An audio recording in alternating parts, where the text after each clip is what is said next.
Você está ouvindo mais um programa da Palavra da Vida Paraná. Nesse podcast, cada episódio é um bate-papo sobre um livro da Bíblia, trazendo uma luz para assuntos importantes tratados nesse livro. Começa agora o Lights On.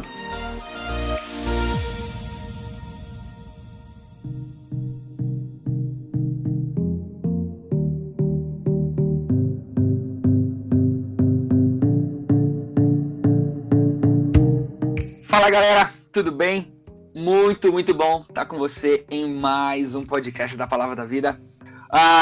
Estamos aqui no nosso programa do Lights On, isso mesmo, trazendo luz às Escrituras, trazendo luz à Palavra de Deus. É um podcast onde a gente caminha sobre livros bíblicos, a gente vai falar sobre o contexto, tudo aquilo que envolve cada livro da Bíblia. A nossa ideia é fazer 66 programas. E nós estamos, se não está me falhando a memória, no nosso 5º episódio de Lights On. E a gente vai conversar hoje sobre... Se não for o 5º também, gente, vocês abstraem essa informação inútil que eu dei para você. Mas o que importa é que o assunto de hoje, o texto de hoje, o livro, ou a carta, antes que eu tome bronca, de hoje é Tiago. Exatamente. A gente vai descobrir por que minha mãe deu o meu nome de Tiago. Cadê? Eu nem devia saber por que era Tiago. Mas a gente vai falar da carta de Tiago, do livro de Tiago. Nós vamos olhar para Tiago na Bíblia e ver tudo aquilo que envolve o livro de Tiago. Existem várias curiosidades bacanas sobre o livro de Tiago que a gente vai tentar conversar hoje. Mas, para a gente não se delongar mais, os nossos dois convidados para o podcast dessa semana... o primeiro deles, um conhecido nosso aqui da galera do PV Paraná. Vou falar para ele se apresentar, o que ele tá fazendo agora. Diz aí, Pedro Vercelino. Fala pessoal, tudo bem? Muito bom estar de volta com vocês. De volta no Lights On. Eu tava inclusive abrindo a planilha do Lights On aqui para confirmar se esse era o 5º episódio mesmo. E sim, é o 5º episódio mesmo do Lights On. Então, se você tá aí seguindo com a gente, ouvindo em série, você tá no 5º encontro com a gente. Muito bom estar com você de volta. Eu tô hoje aqui ainda trabalhando com o Ministério de Juventude da Palavra da Vida no PV São Paulo. E aqui eu trabalho dando aula no CLD, no CLJ, que são cursos que trabalham com juventude, e também como professor no Seminário Bíblico Palavra da Vida. Junto com a gente, além do Pedro, ainda estou na saga de trazer professores meus aqui para a gente conversar um pouquinho.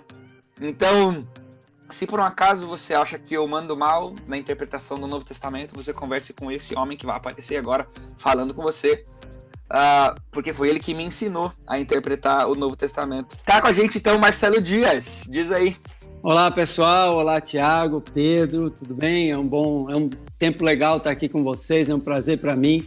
Meu nome é Marcelo Dias, eu sou casado com a Ana há 25 anos, quase agora, dia 9 de fevereiro, faço 25 anos de casado, tenho uma filha adolescente, 17 anos, linda, vai ficar para sempre com o papai, Daniela.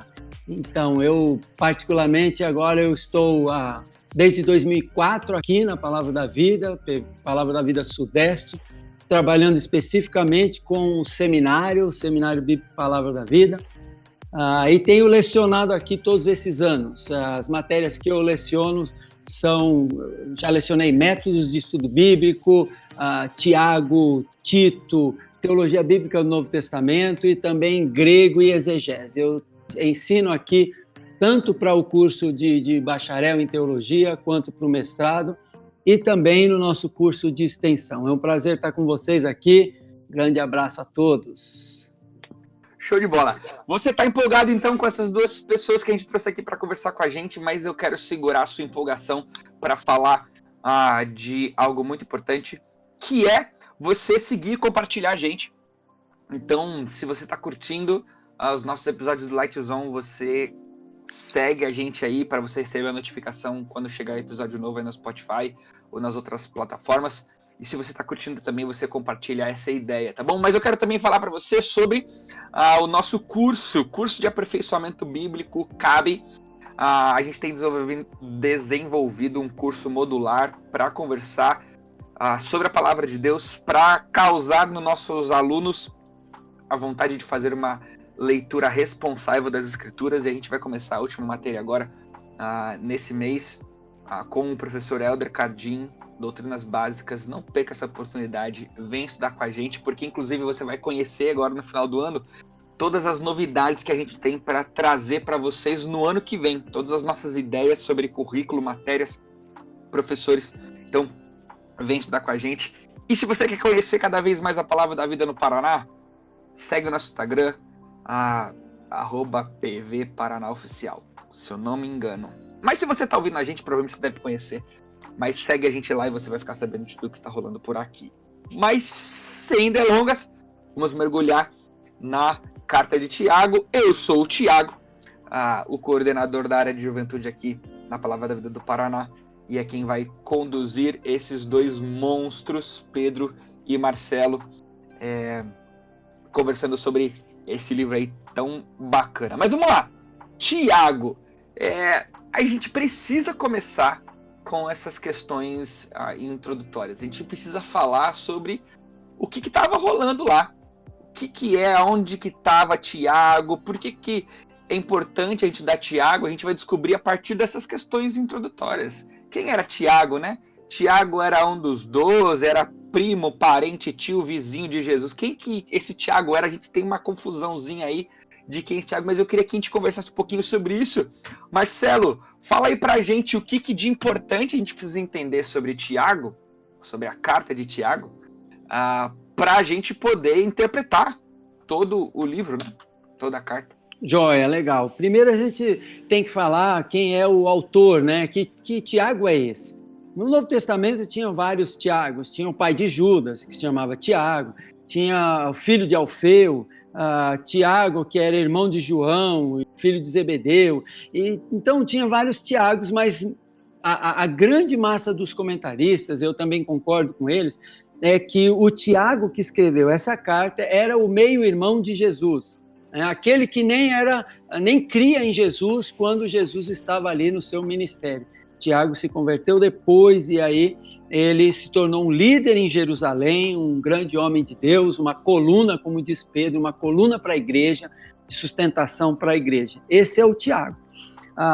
Basicamente, a época em que Tiago vivia, a carta foi escrita por volta de 45, 48, foi provavelmente o primeiro escrito do Novo Testamento.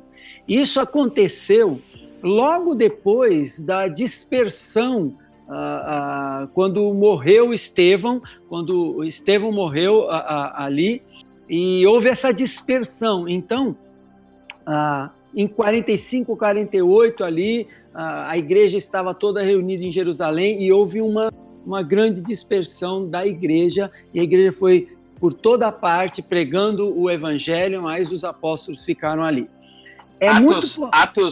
Atos 8:1, é isso, Marcelo? Isso, é muito possível que tenha sido ali, mas também é muito possível que tenha sido depois. A dispersão aí, o texto bíblico começa falando quem é esse Tiago, Tiago, servo de Deus e do Senhor Jesus Cristo, as 12 tribos que se encontram na dispersão. Então, Tiago está escrevendo para os judeus, irmãos em Cristo, mas judeus, que estavam dispersos. Nós não sabemos exatamente qual é essa dispersão, porque houve dispersão no Antigo Testamento, houve dispersão no Novo Testamento, e a gente não sabe exatamente quais dessas dispersões a que Tiago se refere. O fato é que, basicamente, Tiago está se referindo a pessoas que estavam fora da região, da nação, de Jerusalém, da Judéia, e estavam passando por dificuldades até por estarem longe da sua terra natal e também por serem cristãos nesse sentido, ok? Basicamente, essa é a data, quem é o Tiago, o contexto histórico, né? Essa é a ideia aqui. Tá, quando a gente lê Tiago, e se a gente tem aquele costume, né, de crente de fazer a leitura bíblica, né, a gente vai lendo, aí a gente vai ler Tiago depois que a gente já leu muita coisa no Novo Testamento, né? Vamos lá brincar que a gente se converteu e aí alguém mandou a gente ler João, e esse alguém esqueceu que João é mega difícil de entender, mas vamos lá, a gente lê os evangelhos, vai lendo. o Novo Testamento, e parece que depois de ter lido tanto do Novo Testamento, a gente meio que vai se acostumando com o jeito de falar, né? Nos evangelhos vai se contando história, em Atos ali, Paulo vem com uma linha bem teológica, sistemática, organizando por temas, algumas coisas. Parece que quando a gente vai ler Tiago, a gente fala assim, pô, o cara mudou tudo o jeito de escrever. Por que a gente entender o jeito que o livro de Tiago é escrito ajuda a gente a entender o livro de Tiago? Porque assim, se eu tiver errado, vocês me corrigem. Tiago não é meio igual o jeito que ele é escrito do que os outros escritos que tem no Novo Testamento. Certo ou errado? Olha, quando a gente olha para a carta de Tiago, e aí a gente pode fazer até uma comparação, já que você usou esse exemplo, com, por exemplo, as cartas de Paulo, a gente vê normalmente que Paulo ele segue uma estrutura meio que comum nas cartas do mundo antigo. Paulo normalmente ele se apresenta, e aí ele ou ora ou traz uma bênção, e aí ele traz uma porção de instrução, aí ele aplica essa instrução, aí ele traz uma saudação, ele se despede e tudo mais, traz algumas orientações para pessoas específicas, e aí ele abençoa no final e termina a carta. Essa é mais ou menos a estrutura geral das cartas de Paulo. Se a gente olhar para Efésios, é bem forte essa estrutura, por exemplo, Colossenses, a Gálatas a gente consegue enxergar isso bem claro também. Quando a gente olha para Tiago, a gente vê que isso é muito difícil de identificar. Tiago tem uma estrutura mais parecida, por exemplo, com coleções de ensinamentos. Parece que Tiago está organizando assuntos que as pessoas da sua igreja, ou da sua comunidade, ou do seu público-alvo precisavam ouvir. Então, por exemplo, Tiago vai falar no início sobre um assunto, depois ele começa a falar sobre outro assunto, depois ele começa a falar sobre outro assunto, e aparentemente esses assuntos não têm uma conexão lógica entre si. A gente vai ver daqui a pouco com o professor Marcelo que existe um grande tema entre esses assuntos, que governam todos eles. Mas quando a gente olha, por exemplo, para uma estrutura, a gente não vê uma estrutura geral, assim, que governa toda a carta de Tiago, como a gente vê nas cartas de Paulo.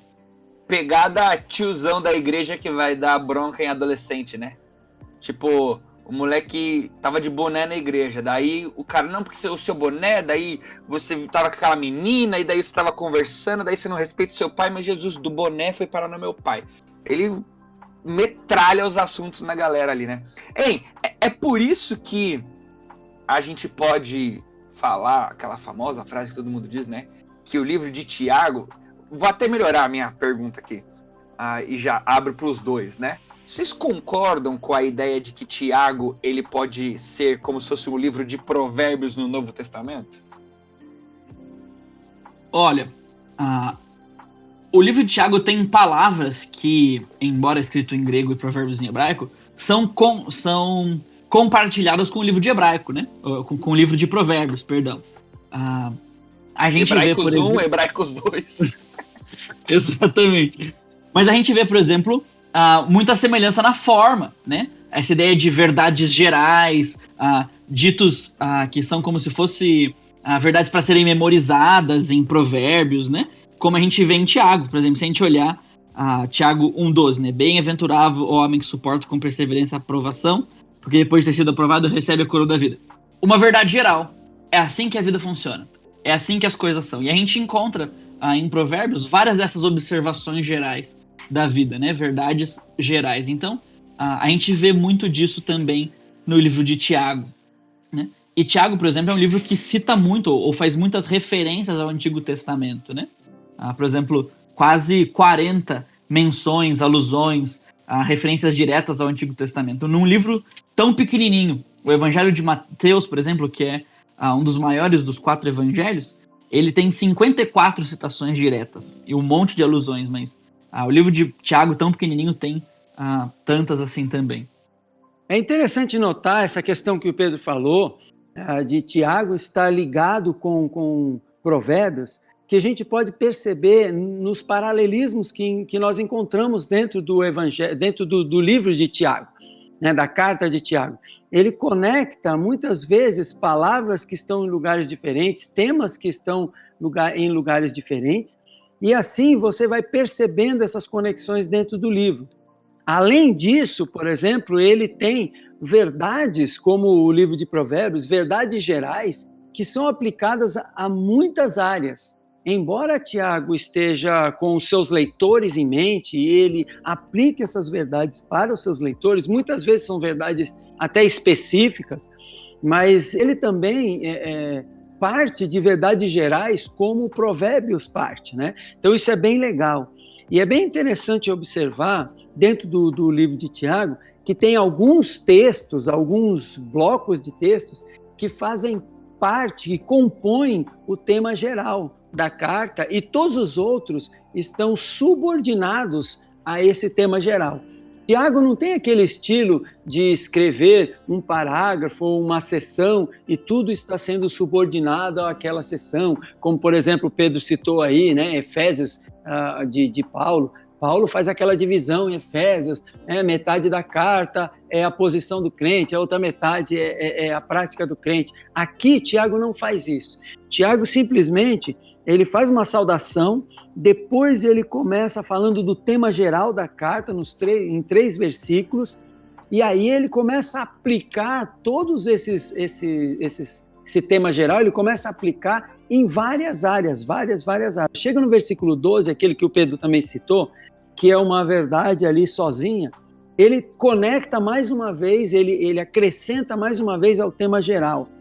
E então ele vai fazendo isso pouco a pouco, mas com vários assuntos dentro da carta, subordinados a um tema maior, a um tema geral da carta, que pode ser visto quando você faz essa conexão, né?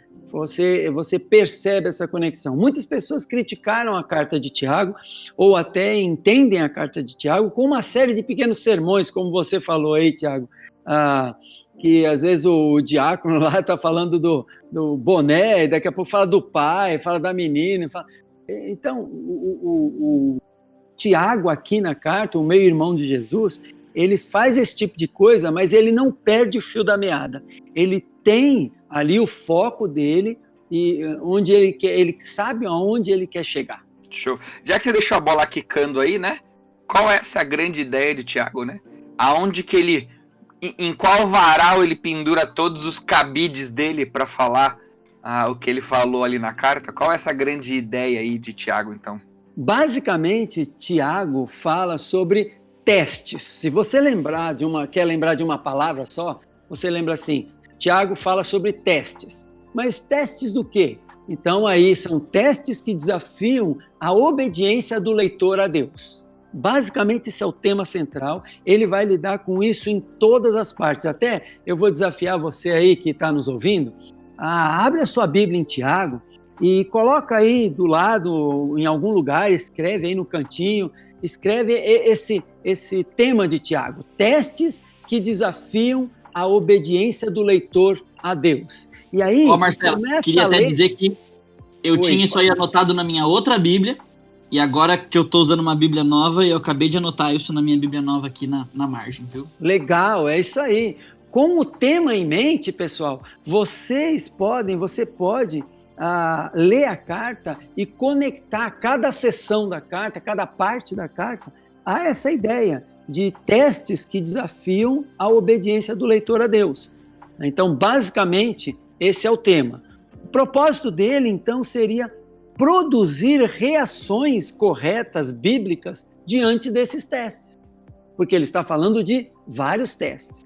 Se você olhar dentro da carta, você percebe que dentro da carta ele lida com os testes, né? Teste de simplesmente a pessoa ela nasceu numa família pobre ou ela nasceu numa família rica. Isso é um teste, não tem nada de errado, não tem nada de certo nisso. A questão é que foi assim que ela nasceu, mas isso constitui um teste na vida dele, na vida dos leitores. Legal, então se a gente tivesse que fazer a ponte, né? Tô lá para preparar o meu estudo do grupo pequeno, da minha célula, eu vou pregar, sou um seminarista, eu sou um pastor, vou preparar meu estudo, minha pregação de domingo, né? O que Tiago tem a ver com os nossos dias? posso chutar aqui, seria a ideia de que Deus permite nós passarmos por esses testes, e olhar para Tiago seria ver o que esses testes devem produzir na gente, como que nós devemos ser aprovados nesses testes. É uma boa ponte para a gente pensar? Perfeito, eu acho que esse é o caminho de pensar, né? O que a gente tem que lembrar quando a gente está lendo Tiago é que testes são sempre um grande instrumento de Deus para fazer aquilo que Ele quer na nossa vida, que é o alvo de Deus na nossa vida é formar Jesus na gente, é formar o caráter de Cristo em nós, é fazer o nosso coração querer o que Jesus quer, é pensar no que Ele pensa, e essa é a ideia, parecer com Jesus. Então os testes, ao longo da história, tanto lá atrás, quanto hoje, quanto até amanhã, não importa quando será, enquanto a gente estiver nesse mundo, teste é sempre um instrumento de Deus para formar o caráter de Cristo na nossa vida. Eu gosto muito dessa ideia que o Marcelo colocou, porque às vezes a nossa Bíblia traz a palavra provação ou tentação, e são palavras que às vezes elas têm conotações negativas no nosso vocabulário, né? Mas a maneira como o Tiago usa, especialmente ali no comecinho do livro, no capítulo 1, no versículo 2, ele usa de uma forma neutra, até como algo positivo, né? Ele diz o seguinte: meus irmãos, considerem motivo de grande alegria, não pode ser um motivo de grande alegria algo ruim, né? O fato de passarem por diversos testes. Se você quiser fazer um asterisco, quando eu quero anotar algum significado de uma palavra bíblica na minha Bíblia, eu faço um asterisco na palavra e coloco esse asterisco na margem e coloco o significado do lado, né? Eu coloco aí provações igual a testes. É algo bom, algo positivo, né? Então, ele já começa com o tema do livro logo no primeiro capítulo, no segundo versículo, né? É algo bom passar por testes. E ele dá a razão, pois vocês sabem que isso produz perseverança. Ô Pedro, sai fora, porque tá gastando meu tempo de falar do podcast, que eu vou falar o quê, velho? O versículo que eu mais gosto no livro de Tiago é o que você acabou de explicar, Sacola. E agora o que eu faço? Vou ficar passando vergonha aqui na gravação. Não, Tiago, você faz assim, mano. Você explica de novo, porque o Pedro faltou coisa aí para explicar, né? Mas para quem me conhece um pouquinho aí, quem tá ouvindo e teve algum contato comigo, sabe o quanto que eu gosto de aconselhar, né? Não tô dizendo que eu sou bom nisso, mas tô dizendo que eu gosto muito. Então, eu gosto muito de conversar, de receber indagações das pessoas sobre a vida e de alguma maneira tentar olhar para a Bíblia e tentar encaminhar essas indagações, né? E num podcast uma vez, que eu fui convidado para participar, exatamente sobre esse tema de aconselhamento, de aconselhar pessoas, perguntaram assim para mim: Tiago, conselheiro, tem aqueles versículos que você usa toda hora? Tipo, não sabe o que falar, usa o mesmo versículo? Daí eu falei assim: olha, não é bem assim do jeito que vocês estão falando, mas eu tenho um versículo, eu tenho um texto, e eu citei Tiago capítulo 1, de 2-4, é para mim um dos textos que eu mais uso na vida para conversar com pessoas. É a mudança de perspectiva em olhar aquilo que Deus permite fazer com a gente, né? De fato, daria pra gente gastar até o final dos nossos meia hora que a gente tem aqui ainda, só falando sobre esse tema principal de Tiago, que tá aí no texto, né, de 1, capítulo de 2 até o 4, né? Para gastar um pouquinho aqui a minha interpretação bíblica, né? É interessante como ele repete provações no versículo 2, ele repete a prova da sua fé no versículo 3, né? Tem uma ideia aí, essas duas palavras, que não adianta só você ficar feliz por passar por testes. Você vai ficar feliz quando você passa por testes se você for aprovado no seu teste, né? Então eu acho que também dá pra gente pensar no livro de Tiago, na carta de Tiago, como uma maneira de ser aprovado nesses testes. Então fica feliz quando Deus testa você, porque quando você é aprovado nesse teste, isso produz em você alguém que você melhor do que quem você era antes. Então eu queria, assim, gastar a minha participação intelectual no podcast e ficar roubando o tempo de vocês para dizer o quanto eu gosto desse texto, o quanto eu gosto desse versículo, e feliz aí de saber que esse é o texto aí que vai reger toda a carta de Tiago, né? Tiagão, mas você está certo nesse sentido aí. É interessante o que você falou, porque a ideia de Deus é justamente o resultado bom do teste. Quando ele permite o teste, quando ele simplesmente coloca um teste diante de nós, ou ele permite, ele realmente quer um resultado, uma reação correta. E uma vez que a reação for correta, a pessoa vai usufruir desses benefícios de ter tido uma reação correta.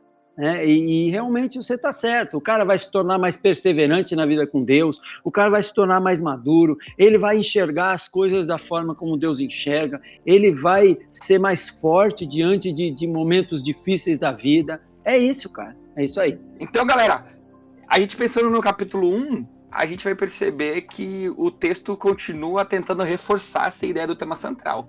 E a gente percebe isso lá no versículo 12. Vocês até falaram lá na introdução, o versículo 12 vai repetir, mas a gente não falou por quê.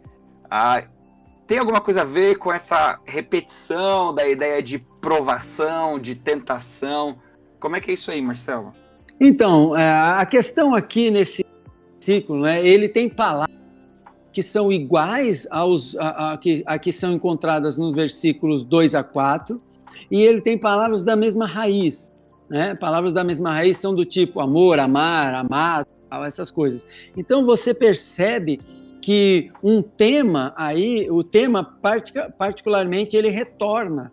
Tiago volta a esse tema. E aí é interessante notar que no versículo 12 tem uma palavra, que é a palavra para tentação ou para provação, é a mesma palavra. Ela é usada no capítulo 1, versículo 2, falando de provações. Ela é usada no capítulo 1, versículo 12, falando dessa provação também, traduzido como provação, mas ela, no versículos 13 e em diante, também é usada, a palavra e é traduzido como tentar.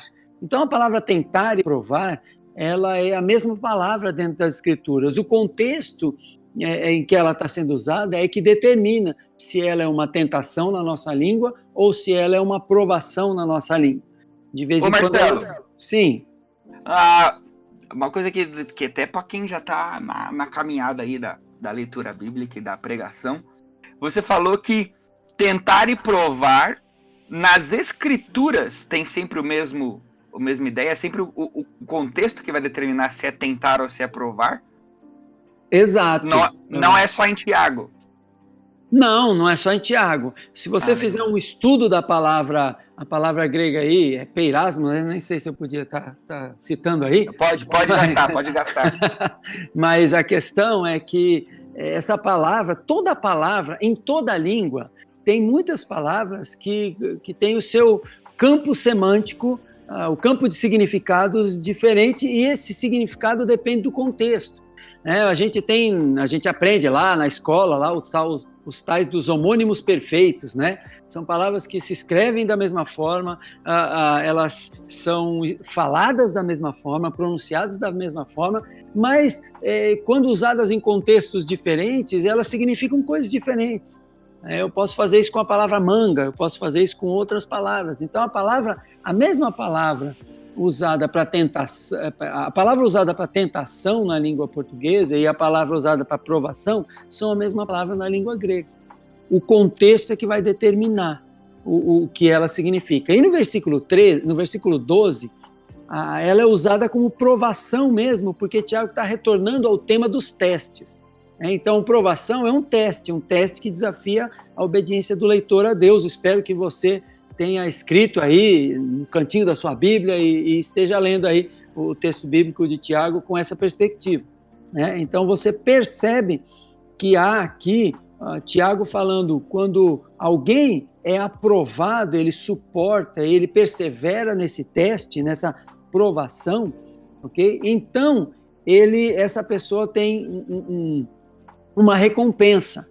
E se você percebeu, o próprio texto ele tem uma relação muito parecida. A recompensa do versículo 12, ela é mais uma recompensa futura.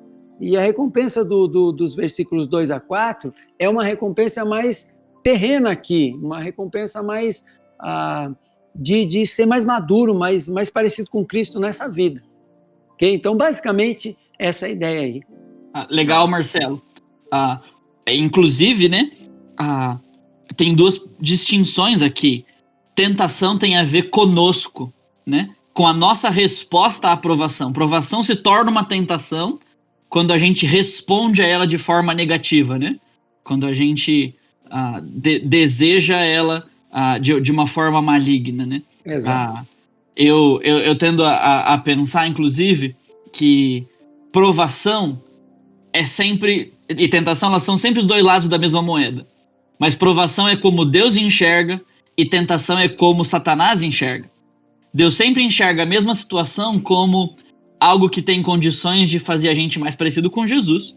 E Satanás sempre enxerga a mesma situação como algo que tem condições de afastar a gente de ser parecido com Jesus, né? Exato, Pedro. Mas tem uma pequena diferença. Isso é muito bom o que você falou. Só tem uma pequena diferença que a gente precisa pontuar aqui. Que a tentação, a procedência da tentação nunca vem de Deus. A provação, sim. Né? Então, é sim uma questão de perspectiva. Como Deus vê a tentação, ele também vê a tentação como uma oportunidade do cristão obedecê-lo e demonstrar o caráter de Cristo, refletir o caráter de Cristo. Mas a tentação em si nunca vem dele, porque a tentação é para o mal. E a provação, ela é sempre para o bem. Mas, independentemente de quem venha, se vier de Deus ou se vier de Satanás, que também tenta, Deus sempre enxerga, isso aí que você falou foi muito legal, Pedro. Deus sempre entende a tentação ou a provação como um instrumento para formar Cristo na nossa vida. É só lembrar de 1 Coríntios 10:13, que usa a palavra tentação ali. Nenhuma tentação, não vos sobreveio tentação que não fosse humana, mas Deus é fiel e não vos permitirá que sejais tentados além das vossas forças. Pelo contrário, junto com a tentação, ele vai prover um livramento de forma que a gente possa suportar essa tentação. Então, Deus sempre vê a tentação como uma oportunidade também de obedecer e de ser mais parecido com Cristo. Eu estava aqui salivando para citar esse texto, porque o conselheiro bíblico já veio nadando aqui com aquela ideia, né? Às vezes quem está ouvindo a gente vai dizer assim, Satanás foi muito esperto, eu não consegui, eu não aguentei. Não, de fato, você não quis conseguir, você não quis aguentar, porque quando a gente diz que Satanás foi forte demais, a gente não conseguiu suportar, a gente parece que não percebe, mas o que a gente está dizendo é muito mais grave. A gente está dizendo o seguinte, que Deus não foi bom o suficiente para capacitar você a conseguir. Exato. Né? Então, assim, o buraco é bem mais embaixo quando a gente pensa na queda do pecado. Mas, hein, falando aí já de pecado, de ação, né? Muito interessante que a gente precisa citar, né, o texto famoso ali, versículo famoso de capítulo 1, 22, né? Sejam praticantes da palavra e não somente ouvintes, enganando-se a si mesmo. O capítulo 2 vai falar uma boa parte aí dessa questão da prática da fé. Tiagão, deixa eu te interromper aqui rapidinho. Uma coisa bem interessante, você citou aí, Tiago 1:22, tornai-vos praticantes da palavra e não somente ouvintes, né? Essa é uma conexão que Tiago faz com todo o texto dele, com todo o capítulo dele, com todo, na verdade, livro dele. E esse texto mostra para nós, né, é uma preparação também para aquilo que você vai falar aqui. Eu já sei onde você vai chegar, capítulo 2:14, né? Mas é uma preparação para mostrar o quê? Ele diz o seguinte, tornai-vos praticantes e não somente ouvintes. Com quem ele está falando quando ele diz para se tornar praticante, né? E não somente ouvinte? É importante observar Tiago, uma coisa que a gente não falou lá no começo. Tiago tem 104 versículos, 108 versículos, mas tem quase 60 ordens dentro da carta. Tem mais de 50 e 60, tem 60, quase 60 ordens na carta. E quando você tem uma carta de 5 capítulos, 108 versículos só, com tantos imperativos, tantas ordens assim, isso mostra muita coisa sobre o leitor. Mostra que eles não estavam dedicados em obedecer a Deus, mas tinham muita informação na mente. Por isso, ouvintes e não praticantes. É isso aí. Ali no capítulo 4 é a maior concentração de imperativos por metro quadrado do Novo Testamento, né? Exato, capítulo 4, de 7 a 10. Tem imperativo ali que até uma elipse, né? Você que é jovem sabe o que é uma elipse, né? Uma palavra subentendida. Então tem ali também uma elipse, né? Um verbo em elipse, imperativo. Joia. Esse negócio de elipse, sei o quê, eu usei até quando eu queria passar no vestibular. Quando eu descobri que eu não precisava mais passar no vestibular, daí que eu não usei mais pra nada. Não sei nada que você tá falando aí.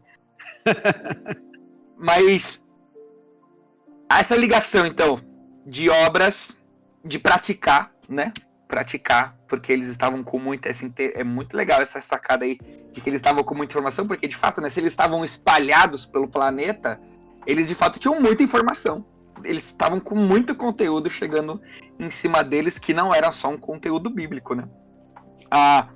Mas praticando e tal, a gente vai lá para a fé e a obra, e é interessantíssimo, porque o mal intencionado, ele vai dizer que lá no capítulo 2, verso 14, quando ele começa a falar sobre fé e obras, né? Que fé sem obras é morta, dá uma vontade de dizer que o jeito de a gente descobrir se a gente é salvo ou não é através daquilo que a gente faz. Se eu faço coisas boas, eu sou salvo. Se eu não faço, eu não sou. Mas é incrível, porque se a gente chegar na maioria das nossas igrejas hoje e perguntar para o irmão lá na igreja assim, domingo à noite, terminou o culto, você chega assim, despretensioso, e fala assim, irmão, irmã, se você morrer agora, você vai pro céu ou pro inferno? Aí ele vai dizer assim, pro céu. Aí você pergunta, por quê? Aí ele vai falar assim, porque eu venho na igreja, porque eu faço as coisas certas, e já manda um fé com obras e tal. Pô, Tiago tá falando disso mesmo? E aí sim, vou jogar a pimenta já no nível mais hard, né? Se for isso que Tiago tá falando, será que ele tá brigando com Paulo? Porque Paulo fala que não é por obras. Aí Tiago fala que é por obras. Como é que a gente conecta aí e como é que a gente brinca com essa ideia, Pedro? A gente pode começar pela cronologia. Tiago escreveu antes, então ele se livrou de comprar uma briga com Paulo, né? Se alguém tá comprando uma briga com alguém, Paulo escreve em 50... com Tiago. É Paulo com Tiago. Paulo escreve Romanos em 56, por aí, 52. Então ele compra essa briga com Tiago, né? É por isso que Lutero, inclusive, incendeia a reforma por Romanos e gosta pouco de Tiago, né? Ele escolheu um lado no seu debate. Mas o que me parece ao entorno desse debate todo é que, na verdade, nessa discussão a gente tenta conciliar dois textos que não estão falando necessariamente da mesma coisa. Paulo vai usar o exemplo de Abraão para uma coisa, que Tiago vai usar o exemplo de Abraão para outra coisa. Paulo vai usar o exemplo de Abraão para a sua salvação, né? Para a sua realidade de entrar no seu relacionamento com Deus, né? Mas Tiago aparentemente vai usar o exemplo de Abraão para outra coisa. E acho que o Marcelo vai entrar e ele vai explicar isso muito bem. Porém, quando ele fala de obras aqui, ele está mostrando que existe uma possibilidade de que a gente tenha, sim, evidências. É uma consequência natural demonstrar que aquilo que a gente crê produz algo. A grande questão é uma consequência obrigatória que aquilo que a gente crê produza algo? O que você acha, Marcelo? Eu acho que essa é uma questão bem importante aí, né? Eu acho que primeiro, para a gente resolver essa questão, a gente precisa definir termos do próprio texto, né? E a gente pode ir para os termos rapidamente, mas eu vou citar uma questão aqui que é muito importante, né? Olha só, pense nisso. Quantos não cristãos eticamente corretos, homens que refletem muito e se dedicam muito pelos princípios corretos que você conhece? Tem muita gente que não crê em Jesus, não crê em Deus, mas até crê em Deus tudo e segue os princípios. Você olha assim e fala, que cara, esse cara é um cara honesto, é um cara correto, ele não engana, ele não mente, ele faz o bem, procura ajudar as pessoas. O que me vem à mente é um cara que até crê em Deus, é temente. Então isso me vem à mente Cornélio, lá de Atos. E Cornélio era um homem temente a Deus, mas ele não era salvo. Ele não tinha a justiça de Cristo imputada para ele. Ele não tinha crido em Jesus, ele precisou crer em Jesus. Então, essa é uma questão. Será que Tiago está dizendo que as tuas obras comprovam se você, ou dizem se você é crente ou não? Me parece que não é isso que Tiago está falando. Primeiro, vamos definir alguns termos. Em primeiro lugar, ele começa o versículo 14 dizendo: qual é o proveito, ok? Então, ele está falando de proveito. E aí, ele chega no versículo 16 e diz também qual é o proveito. Então, o proveito aí é um proveito particularmente terreno e um proveito de relacionamento com Deus e de relacionamento com as pessoas.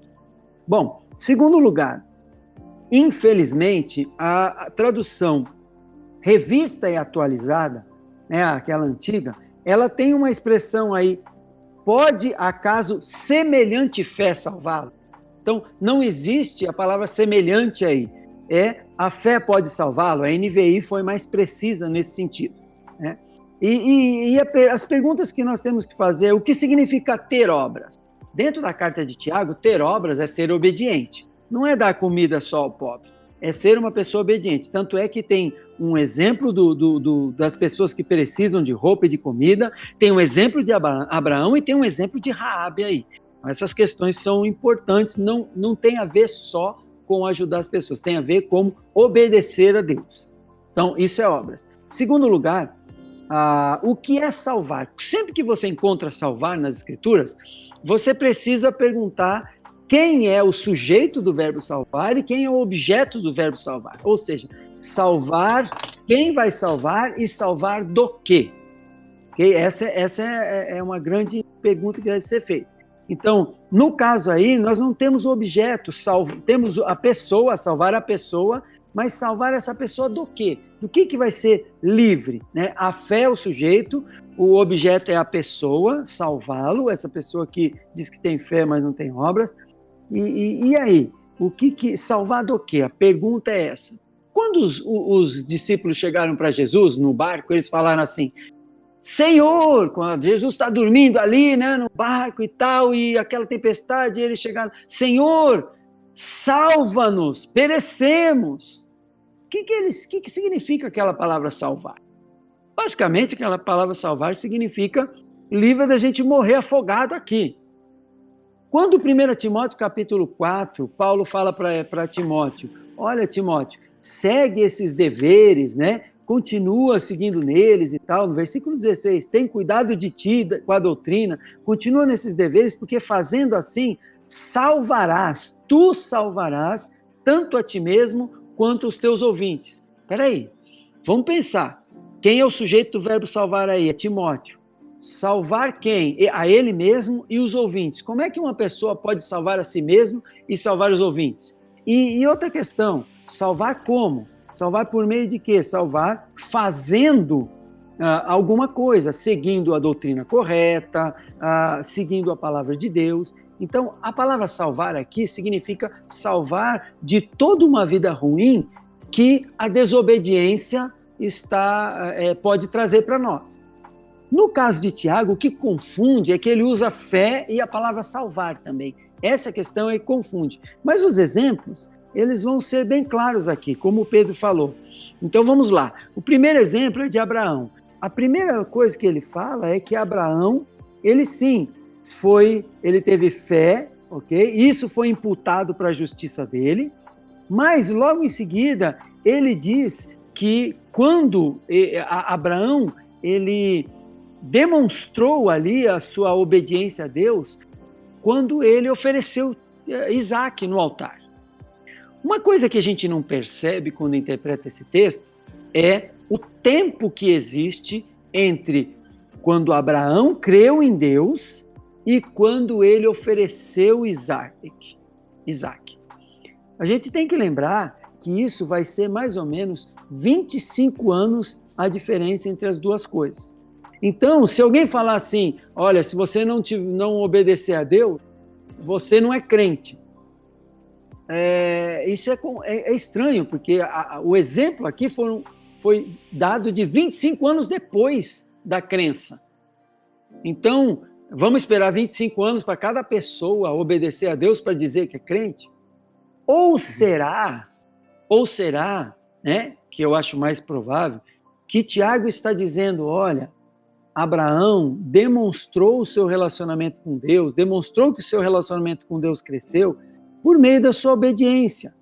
E se alguém não mostrar esse relacionamento com Deus por meio de obediência, não significa que essa pessoa não é crente, mas significa que essa pessoa não vai ser salva, não vai ser libertada das consequências de uma vida de desobediência.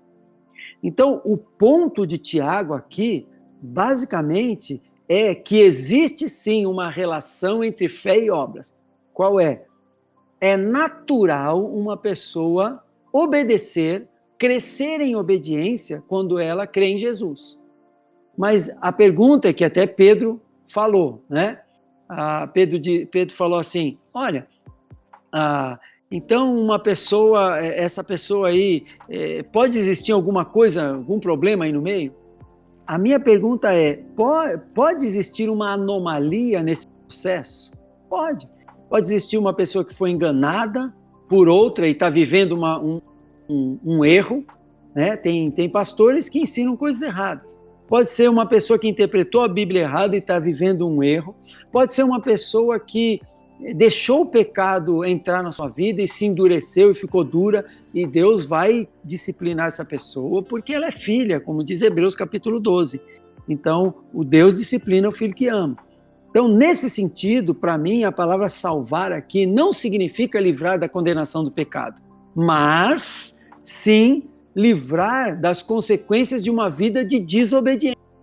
Porque é um crente, ele precisa obedecer. E aí, Tiago, eu vou fechar aqui o que eu ia falar, né? Tem uma conexão enorme desse texto com o capítulo 1, versículo 22. Tornai-vos praticantes da palavra e não somente ouvintes. Porque há um fruto para quem é obediente, mas há uma consequência para quem é desobediente. E é esse o tema de Tiago. Você enfrenta um teste e você precisa reagir com obediência. Então, como é que você reage? Com obediência, ficou mais maduro, foi abençoado por Deus, legal. Se você age com desobediência, o que vai acontecer? Você vai colher as consequências da desobediência. É isso aí. A obediência é uma demonstração dessa salvação, mas ela não é o requisito para essa salvação. Exato. Então, se ela não é o requisito, eu não posso dizer que uma pessoa que está vivendo em desobediência hoje, ela não é salva. Porque não foi por meio das obras que ela conquistou a salvação, e não são as obras que vão medir a salvação dela. É o que ela creu ou o que ela não creu. O que acontece é isso. Basicamente... Vamos teologizar um pouquinho, então. Inclusive... Já que a gente está brincando... Peraí, Pedro. Já que a gente está brincando aqui, você já entra respondendo o que eu vou falar, falando aí a tua parte. Daqui a pouco a gente volta para Tiago, deixa o Tiago parado aí um quietinho. Só um parênteses, né? Convenhamos, né? Ficar falando sobre Pedro e Tiago na Bíblia, com um Pedro e um Tiago gravando podcast, é uma tarefa quase que impossível, né? Então o ouvinte aí vai ter que se virar para entender quando que você está falando do Tiago do podcast, o Pedro do podcast, ou o Tiago e o Pedro da Bíblia. Mas vamos lá. Então, a gente pode dizer que... Eu sonhei com esse momento, pessoal. Ainda bem que vai ficar gravado. E o crente carnal? Né? O cara que é salvo, mas vive cheio de pecado. Como é que a gente estabelece essa relação, né? Do crente salvo. Então, porque, né? Se tiver não que um adulto também não tenha essa pessoa adulta não tenha esse desejo também, né? Porque pecadores todos nós somos. Mas é muito comum, talvez, um jovem, um adolescente ouvindo a gente dizer o seguinte: então, se dá pra ser crente e ser desobediente, então tamo feito, né? É só ser crente e ser desobediente. E aí? O que a gente faz com isso aí? Diz aí, Pedrão. O Pedro do podcast, não o Pedro da Bíblia. Eu acho que 1 Coríntios é muito claro em relação a isso, né? Eu acho que 1 Coríntios mostra que existem níveis ou estágios espirituais para pessoas que estão em união com Cristo, né? Paulo vai falar lá sobre os que são criança na fé. Paulo vai falar de pessoas imaturas. Paulo vai falar de pessoas que são carnais. E eu acho que a gente só não precisa tornar aquele termo uma categoria hermenêutica, né? A gente lê toda a Bíblia a partir daqueles termos, né? Mas a gente deve entender que sim, existem níveis espirituais dentro da vida cristã, né? E Paulo é claro em relação a isso. Então, existem pessoas imaturas, existem pessoas carnais. Ou seja, o que é um cristão carnal? Um cristão carnal é um cristão que não progride. É um cristão que ele vive em pecado. É um cristão que, como Paulo, ele é um cristão. É um cristão que, como Paulo vai dizer, ele se converte depois de 3 anos, quando ele escreve de novo, ele continua vivendo a mesma coisa. Marcelo, você concorda aí com o nosso querido professor, que já não está mais entre nós, Carlos Oswaldo, quando ele diz que a ilustração de Tiago, ela é ótima, porque o próprio Tiago ilustra isso, né? A famosa frase do Carlos Oswaldo, para quem teve aula com ele, onde ele diz que fé sem obras, ela é morta, ela não é inexistente. A fé existe, ela só não está servindo para muita coisa, mas fé sem obras, ela é morta, não inexistente. Aí ele brinca com o corpo num velório, né? O corpo, ele tá lá, ele não funciona, mas ele tá lá. Então o corpo, ele não funciona, mas ele existe. Dá para fechar com essa ilustração, Marcelo? Eu acho que sim, porque se você observar, a palavra morta aí, ela é usada de uma forma figurada. Então, e ela aí lembra do começo da nossa conversa, que Tiago tem um estilo paralelístico e que ele conecta as palavras? Veja, morta aqui é sinônimo de inoperante também, porque ele vai dizer a fé sem obras é inoperante, ou seja, ela não age. Então, basicamente, o que ele está querendo dizer com morta é que não é ativa. E uma fé que não leva à ação, que causa inércia, ela é uma fé que a pessoa está sujeita à disciplina de Deus e aos caminhos da desobediência, aí, que são caminhos horríveis. Um assunto que é muito comum no livro de Provérbios, a gente brincou lá atrás que dá para falar que Tiago seria o livro de Provérbios do Novo Testamento, mas um assunto muito comum em Provérbios é língua, né? Se a gente for ler o livro de Provérbios, inclusive, como é o Pedro que está agendando aí os próximos podcasts, podia dar uma pulada lá para Provérbios, porque vai estar livro legal para a gente jogar aqui no podcast do Light Zone. Mas nessa brincadeira, Provérbios fala muito sobre língua, e o capítulo 3 de Tiago vai falar sobre língua, né? E ele vai dar um exemplo aí para que a língua serve, aonde se e tal. Como que a gente vê essa questão aí sobre a língua no capítulo 3? Aliás, né? Por mais que a gente queira fugir da língua, né? O título da Bíblia, que não é Bíblia, né? Vale a pena lembrar que o título em negrito não é Bíblia, pessoal. O título em negrito é o próprio editor que colocou ali. Mas o título, normalmente, nas nossas Bíblias vai dizer sobre o domínio sobre a língua. É isso mesmo, Marcelo? Capítulo 3? Olha, existe uma característica de Tiago que ele, em vários dos parágrafos dele, várias das divisões dele, ele começa com o assunto que ele está lidando e depois explica esse assunto. Isso acontece no capítulo 2, isso acontece no capítulo 1 também, isso acontece, apesar que o capítulo 1 está geral dentro da carta toda, né? Mas acontece também no capítulo 1 em algumas partes, no capítulo 2, capítulo 3, capítulo 4, 5 também acontecem essas coisas. Então, normalmente, quando o Tiago usa a expressão, como está aqui no capítulo 3, meus irmãos, normalmente ele está iniciando um novo assunto. Então, o assunto do capítulo 3 não é a língua. Eu já ensinei assim e não ensino mais. Eu posso aprender muito sobre a língua ali no capítulo 3. No entanto, o capítulo 3 fala sobre o desejo de ser mestre sem ter condições. E aí Tiago explica por que essa pessoa não tem condição. Porque um mestre usa a sua língua e ele deve usar a sua língua para sempre trazer as pessoas para mais perto de Deus, para trazer as pessoas para mais perto de Cristo, para ensinar o que é certo. Então é por isso que ele fala. Olha, ele começa o texto e ele não está falando de língua, ele diz, meus irmãos, não sejam muitos de vocês, se tornem muitos de vocês mestres, porque vocês sabem que os mestres, nós mestres, receberemos maior juízo.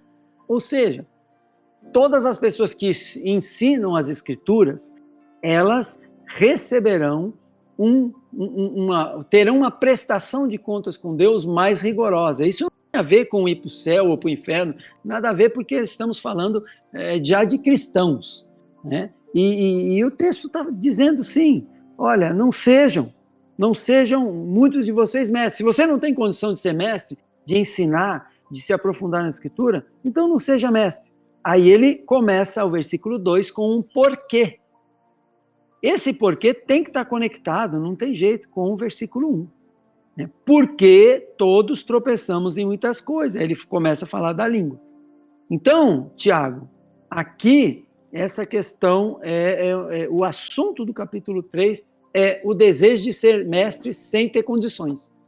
Uma coisa que eu acho legal, eu gosto muito de falar isso, como ler a Bíblia é massa, como ler a Bíblia é legal, e assim, às vezes a gente fica pensando, né, nossa, Marcelo falando, Pedro falando, e cita o grego original e tal, mas tem observações, e para quem foi professor do Marcelo de Mebe vai entender a importância de observar o texto bíblico, que a gente não precisa de muito esforço para fazer. E uma que eu peguei aqui enquanto a gente estava olhando, né? Tô com a minha Bíblia aberta, óbvio, para participar do podcast. Mas é interessante como o Tiago, ele começa os versículos várias vezes com meus irmãos, meus irmãos, meus irmãos.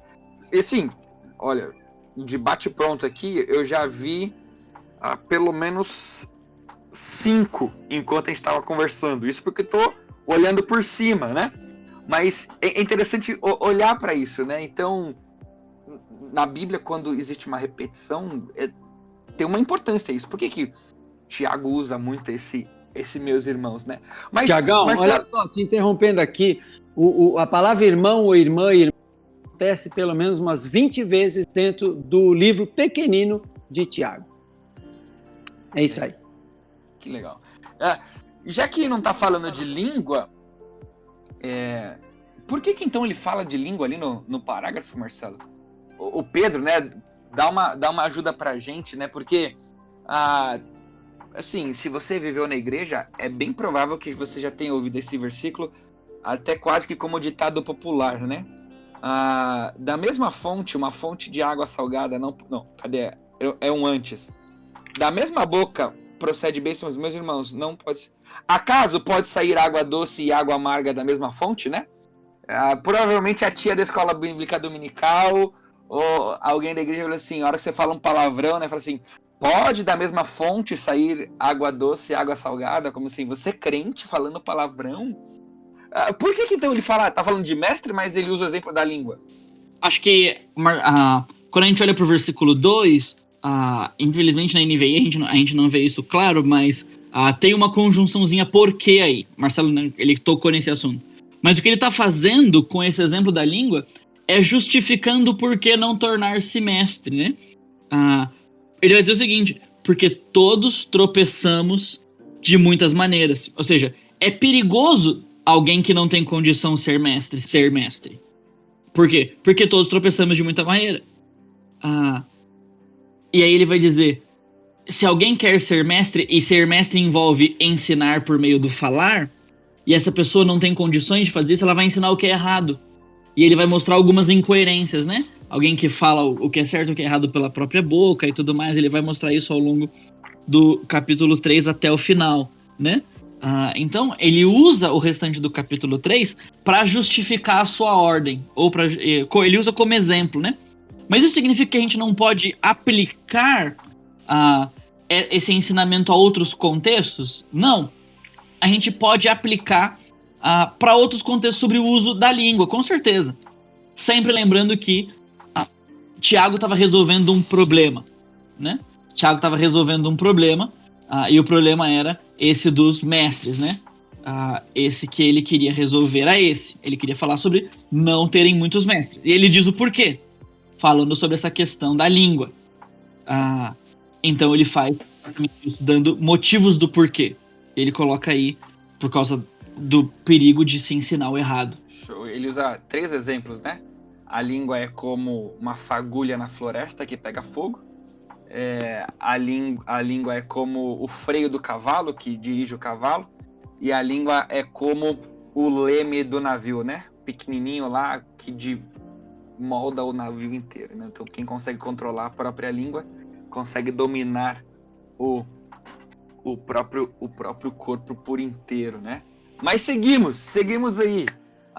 Tiago vai continuar falando com a gente. Já falamos do capítulo 4, né? Vários imperativos, ordens de Tiago ali. Vale a pena alguém depois, quem quiser, faz uma leitura aí do capítulo 4. É uma anatomia do coração do homem, né? Mostra por que a gente compra tanta briga assim. Você dá uma lidinha no capítulo 4, você descobre depois. Isso, e demonstra a indisposição dos leitores também de obedecer a Deus. Então, Tiago dá uma grande bronca. E aí ele entra no capítulo 5. Ele termina o 4, né, com um versículo até... Eu fico falando que o versículo é famoso, né, porque às vezes eu uso muito o versículo, daí fica famoso pra mim, né? Mas não sei se é famoso pra você. Mas o 4:17, né? Pense nisso, pois quem sabe que deve fazer o bem e não o faz, comete pecado, né? Então, o nível que Deus quer da gente não é só não fazer nada de errado, né? Mas é inclusive não fazer nada de errado e fazer aquilo que é certo, né? Não é só a negação, né?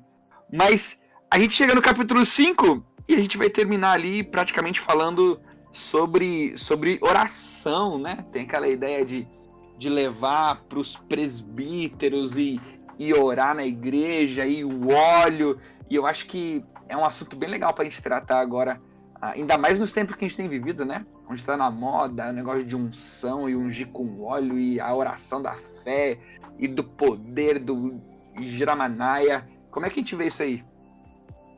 A gente tem pelo menos 2 ou 3 principais formas de interpretação, ou correntes de interpretação desse versículo. A gente tem uma interpretação que diz respeito a entender esse versículo como algo que acontecia naquela época. Então, Tiago está falando sobre algo que é medicinal. Então, a galera estava doente e os presbíteros iam lá aplicar uma espécie de remédio e tudo mais, e eles iam orar pelo enfermo. E a unção com óleo era uma espécie de medicamento que ia ser aplicado no enfermo. Existe também uma corrente de interpretação que entende que o óleo ele tem um sentido espiritual, né? Ele é como se fosse um atrativo ou uma bênção para o cristão que estava sendo ungido. Ele atrai a atenção de Deus para aquele que está sendo ungido. Ele representa o Espírito Santo, então aquele que é ungido vai ter uma atenção especial de Deus, né, naquela situação. E essas provavelmente são as 2 principais circunstâncias, né, em que o uso do óleo é interpretado nesse texto. Quando a gente olha para o texto, a gente vai ver que o óleo não é o que resolve o problema. Embora hoje a gente normalmente tenha usado o óleo dessa forma, né? Ou muitas pessoas usam óleo dessa forma. Quando a gente olha para no versículo 15, a gente vê o seguinte: a oração feita com fé curará o doente, mas olha o versículo 15 como ele termina: o Senhor o levantará. Ou seja, o Senhor é o agente final de toda ação. A oração apresenta o doente diante de Deus, mas o Senhor é quem faz algo nesse processo. Basicamente... Ô Marcelo, deixa eu só levantar uma bolinha que tá pingando aí. Se quiser, você já responde ela e fala o que você vai falar. Então quer dizer que se Deus não curou é porque eu não orei com fé?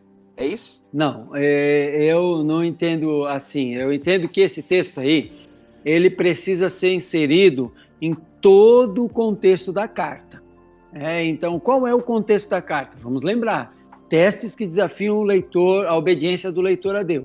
No entanto, por que há dentro da carta mais de 50 imperativos? Porque os leitores estavam sendo desobedientes. E uma vez que muitos desses leitores sendo desobedientes, então, alguns deles já estavam colhendo a consequência da sua desobediência. E Tiago, ele não podia categorizar que a doença aí era por causa do pecado, mas ele porque ele estava longe dos seus leitores. Mas alguma coisa ele sabia, que ele citou essa questão. Ele disse: se houver cometido pecados, serão perdoados. Esses pecados, essa pessoa será perdoada. Uma coisa muito estranha é chamar os presbíteros da igreja para orar. Quando que você chama presbítero da igreja? Provavelmente quando a questão de pecado está envolvendo já a igreja. Porque todos os presbíteros... Será que o presbítero tem uma oração mais forte do que as outras pessoas? Isso é totalmente contra aquilo que a reforma lutou, que todo crente é um sacerdote diante de Deus. Nós não precisamos de um sacerdote aí de uma ou qualquer igreja para ser um intercessor entre nós e Deus. O único intercessor é Jesus Cristo. Então, todo crente é um sacerdote diante de Deus. Então, nesse sentido, chama muito atenção os presbíteros da igreja estarem aí. E aí, a minha interpretação do texto seria que o óleo é usado como um simbolismo aí, um simbolismo da cura de Deus, que Deus curará, porque essa pessoa provavelmente está na cama, ou é um enfermo, por causa dos seus pecados. Eu não estou dizendo aqui que todo mundo que está doente é por causa do pecado que ela cometeu, não estou dizendo isso, mas eu estou dizendo que há possibilidade de alguém estar doente por causa do pecado que cometeu. Isso está lá em 1 Coríntios capítulo 11, quando uma pessoa participa da ceia indignamente. Aí o texto diz: por esta razão há entre vós cansados, doentes e não poucos que dormem. Então a disciplina de Deus pode ser a dar fraqueza, a fracos, fraqueza para a pessoa, doença, ou até ser uma morte, causar a morte da pessoa como uma consequência do seu pecado. Então é assim. Marcelo, eu vou contar aqui, Marcelo, que uns tempos atrás você ficou bem doente e quando eu fui te visitar no hospital eu fiz essa pergunta de Tiago para você, porque você foi meu professor de Tiago. Quando eu falava isso agora, Pedro, isso marcou tanto a minha vida. Quando eu falava isso agora, isso veio à minha mente. Você eu só não quis falar, mas já que você falou, tá tudo certo. Eu fiz essa pergunta pra você, se você tomou ceia em pecado, você tinha algo pra confessar. Eu tava lá pra você com um potinho no bolso, inclusive, pra te ungir, caso fosse. Lembro. Mas, gente, esse texto é a justificação perfeita para filho ficar doente com praga de mãe. Porque é resultado do pecado. A mãe fala: leva a blusa para fazer frio. Aí você fala: não vai fazer frio. Aí você não leva a blusa. Aí você não leva a blusa, e quem é que fica doente? Você que não levou a blusa. Então, é sempre circunstância de pecado que deixa você doente. Não, eu tô brincando, gente. Tô brincando. Mas, Marcelo, pra gente encerrar aí e já dar o tchau, como que você e o Pedro veem esse texto aí, esses 2 últimos versículos de Tiago que acabam sendo tão intrigantes, né? Como é que converter um pecador do seu caminho vai estar salvando eu que converto? O que é a polêmica que envolve um pouquinho esse último texto? Daí a gente já manda um tchau pra galera. Ok. Então vamos lá. Esse texto é um texto que também deve ser considerado dentro do todo da carta. Ele é uma parte também daquele processo de Tiago está falando de testes que desafiam a obediência do leitor a Deus. E se esse leitor não obedece, o que acontece com ele? Bom, aqui é importante a gente definir alguns termos. Primeiro ele começa com meus irmãos, né? Aí ele falou, olha, meus irmãos, ele está falando novamente com alguém que é cristão. Algumas pessoas vão dizer, não, meus irmãos aí são porque eles eram judeus, tudo judeu se chama de irmão. O problema é que algumas vezes na carta ele fala sobre a pessoa ter sido regenerada, ele fala sobre a fé em Jesus Cristo, ele fala... Então, me parece que são irmãos em Cristo mesmo. E dificilmente ele ia dar ordens cristãs da palavra para pessoas que são incrédulas. Tiago, crente, vai falar com um irmão incrédulo e dizer o que eles têm que fazer. Ele ia pregar o evangelho para esses caras se eles não fossem crentes. Bom, Tipo ficar discutindo no Twitter se tem que ter filho ou não tem que ter filho. Um monte de crente mandando não crente ter filho, porque senão vai estar desobedecendo a Bíblia. O cara nem crê na Bíblia, por que ele vai obedecer ou desobedecer a Bíblia? Já usa o versículo aqui para você entender que você quer. Exato, Tiago quer falar de Bíblia, fala com o crente. Com o não crente, você só fala de Jesus. Exato. Então, a gente tem aqui meus irmãos. E aí ele começa, se alguém entre vocês se desviar da verdade. Ele está falando de alguém que estava na verdade, mas se desviou. Alguém não pode se desviar de um caminho que não está, né? Então, é alguém que se desviou da verdade. E o que acontece? E aí, essa pessoa que foi desviada, o irmão dela, um cristão, viu, então vai atrás dessa pessoa e alguém o converter, essa é a questão. Como é que uma pessoa converte alguém? Na verdade, aqui não é conversão para salvação, aqui é ser usado por Deus como um instrumento para que essa pessoa volte a viver uma vida nos caminhos de Deus, volte para a verdade. Ô Marcelo, é legal que essa palavra aí, inclusive o próprio versículo tem essa ideia, né? É voltar para outro caminho, né? A palavra tem uma ideia de direção, né? O converter é dar a volta aí, de certa forma, e é do seu caminho. Então ele está dizendo assim, que essa pessoa volte para o caminho correto. E é incrível, inclusive no versículo 19, que vem logo após esse contexto que a gente estava falando sobre alguém que estava doente por causa do pecado. Então parece que ele está dando até continuidade nesse mesmo assunto, né? A oração por causa de alguém que está em pecado, a unção por causa de alguém que estava em pecado, e parece que o 19 e 20 também vai levar isso em conta, né? A ação de um irmão na vida de alguém que também está em pecado, né? Exato. Uma questão aí que é difícil é na revista Atualizada, que diz que quem converte o pecador do seu mau caminho, né, no seu caminho errado, salvará da morte a alma dele. Esses termos são um pouco difíceis. A NVI me parece que traduz com mais precisão aí, porque a palavra aí traduzida por alma também é a palavra que pode ser traduzida por vida. É aquela mesma palavra lá em Jesus, que o Filho do Homem não veio para ser servido, mas para servir e dar a sua vida em resgate por muitos. Então, a ideia aqui é que essa pessoa está num caminho, e aí vamos conectar aqui com a ideia de Provérbios, lembra? Lá atrás, a ideia de que alguém pode entrar em caminhos de morte, e Provérbios fala muito sobre isso. Caminhos que vai conduzir a pessoa à morte física.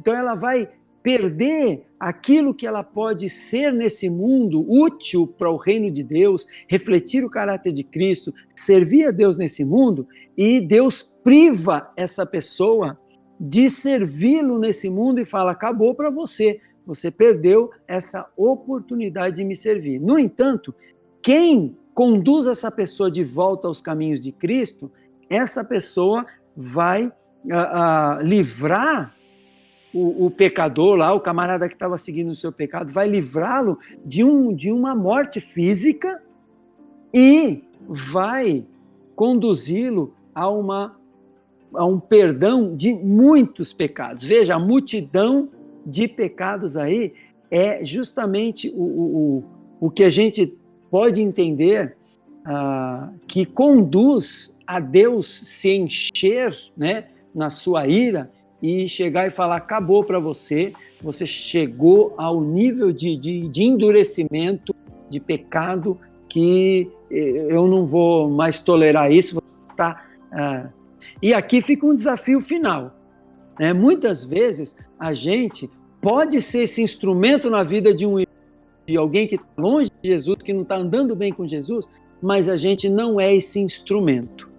E a gente precisa pensar muito bem se realmente a gente perdeu a oportunidade de ser esse instrumento, chegar na casa da pessoa e falar, meu irmão, você não está vivendo uma vida legal, você não está desfrutando da comunhão com Deus, você não está desfrutando do amor do povo de Deus, você não está desfrutando das bênçãos da obediência. Cara, volta, meu irmão, se arrepende. Então, Deus quer nos usar e podemos ser instrumentos de Deus para pessoas voltarem, retornarem, arrependerem-se e voltarem a esse caminho do Senhor. Até de coisas que podem ter consequências de própria vida, né, Marcelo? Que é o que o Thiago tá falando, né? Às vezes a gente vê amigos nossos, né, pensando aqui no nosso público jovem, indo por um caminho que pode custar a própria vida. E a gente fala assim, ele que escolheu isso, deixa ele, né? Ele vai sofrer as consequências. Mas Thiago tá dizendo que se a gente talvez for atrás, Deus vai nos usar nesse processo para que ele talvez não perca a própria vida. Né? E a multidão de pecados que ele está vivendo talvez tire dele a própria vida. Para que não viva talvez o que o cara de 1 Coríntios 5 viveu, né? Entregue o corpo dele a Satanás, a fim de que o espírito dele esteja salvo no dia do Senhor, né? É engraçado porque quando a gente vai gravar podcast com o professor, você só fica lembrando as coisas que o próprio professor fala. Lembro como se fosse hoje do dia que o Marcelo gastou um dia só nesse 1 Coríntios 5 aí, quando ele foi. Ele ficou enrolando, eu lembro que ele enrolou, quase que o semestre inteiro. Ele vai dizer assim, eu vou dar pra vocês o melhor versículo que existe na Bíblia contra a perda de salvação. E a gente falava assim, uau, qual que é o melhor versículo? E a gente ficava esperando o versículo. Aí ele chegou lá e falou de 1 Coríntios 5 pra gente. Mas galera, é isso! Se você tem alguma dúvida sobre Thiago, você só precisa ouvir esse podcast de novo, porque ficou show, completinho. Espero que você aproveite muito. Considerações finais aí, Pedro, Marcelo, aquele tchau. Quer vender alguma coisa? Uma coisa legal que eu lembrei aqui. Marcelo gravou, tá no YouTube da Palavra da Vida, do SBPV, alguma coisa assim. Dá uma fuçada no YouTube de algum PV do Brasil. Ele gravou uma... Oi, quem falou aí? Tá no da Palavra da Vida. Palavra da Vida Brasil. Palavra da Vida Brasil. Ele gravou aí uma série, né? Alguns episódios lá no YouTube, pregação, introdução, sobre o livro de Tiago. Então vale muito a pena você ter um pouquinho mais daquilo que você já teve aqui no podcast. Mas considerações finais aí pra gente encerrar. Pedro, Marcelo, quer vender livro, vender programa, vender amendoim, o que vocês quiserem. Agora é a hora. Gente, eu agradeço muito aí o tempo de vocês, agradeço aí a oportunidade, muito obrigado. Eu quero lembrar, sim, essa série de 4 mensagens, na verdade, 4 estudos sobre o capítulo 1 de Tiago. É bem detalhado ali no YouTube da Palavra da Vida, a organização Palavra da Vida. Você vai encontrar o capítulo 1 inteiro, detalhadamente explicado ali do livro de Tiago. E eu agradeço muito a sua presença, agradeço muito a oportunidade que eu tive. Eu espero ter abençoado aqui nossos ouvintes, nossos irmãos. Que Deus abençoe aí. Grande abraço a todos. Valeu. Valeu, gente. Obrigado, Marcelo, Thiago. Foi muito bom estar com vocês aqui.